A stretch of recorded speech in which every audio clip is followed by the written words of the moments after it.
Assalamualaikum warahmatullahi wabarakatuh.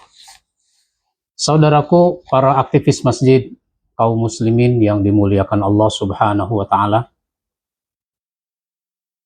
masih banyak yang mengajukan pertanyaan kepada saya. Satu di antaranya, Pak Ustadz, pengurus masjid itu didominasi oleh laki-laki. Kalau kami ini perempuan, boleh nggak jadi pengurus masjid? Maka saya jawab, pengurus masjid boleh saja dari kalangan perempuan. Tentu saja bukan jadi ketua. Terus jadi apa? Ya boleh jadi sekretaris, boleh jadi bendahara, boleh jadi pembinaan pemuda dan remaja, boleh menangani kegiatan TPA, TK. Jadi sebenarnya banyak yang bisa dilakukan oleh wanita di masjid. Karenanya wanita boleh dilibatkan dalam kepengurusan masjid sesuai dengan kemampuannya, kemauannya.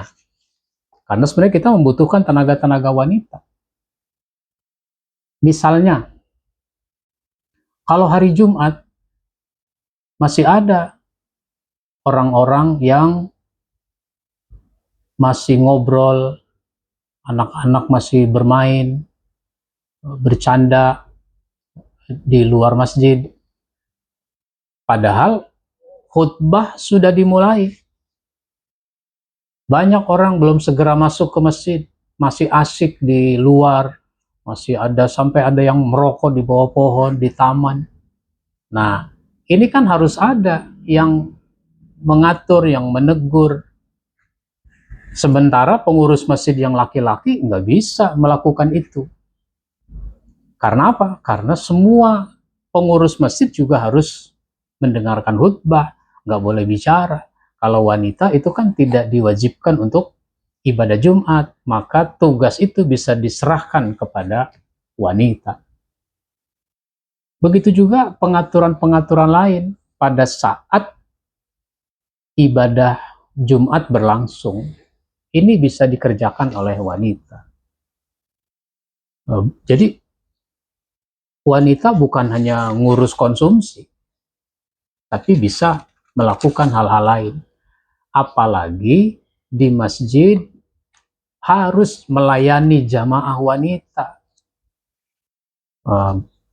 Misalnya ada majelis taklim, ibu-ibu, remaja putri di masjid. Maka ini harus dikelola oleh pengurus masjid yang wanita. Pengamanan di tempat wanita juga harus, karena ada kasus-kasus pencurian di tempat wanita, ada juga laki-laki menyamar sebagai wanita, padahal maksudnya adalah untuk mencuri. Laki-laki pakai mukena, nggak taunya dia mencuri tas jamaah wanita dan sebagainya. Ini diantara contoh-contoh.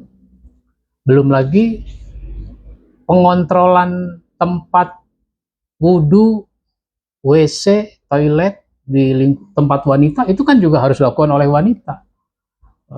Sebab jangan sampai petugas laki-laki sedang melakukan pembersihan, ternyata ada jamaah wanita masuk. Sehingga yang melakukan pembersihan di tempat wanita itu juga wanita. Jadi dengan kata lain, wanita boleh saja menjadi pengurus masjid, menjadi tim pelaksana masjid yang bisa mengerjakan banyak hal. Maka dulu di zaman Nabi ada wanita namanya Mahjanah. Mahjanah itu suka membersihkan masjid, dan Rasulullah Shallallahu Alaihi Wasallam ketika dia sudah meninggal ternyata nggak dikasih tahu, maka Rasul sampai minta diantar ke kuburnya. Nah, diantar ke kuburannya, Rasulullah kemudian sholat gaib di atas kuburannya. Itu apresiasi Nabi terhadap orang yang mengurus masjid dari kalangan wanita. Nah, demikian dari saya. Wassalamualaikum warahmatullahi wabarakatuh.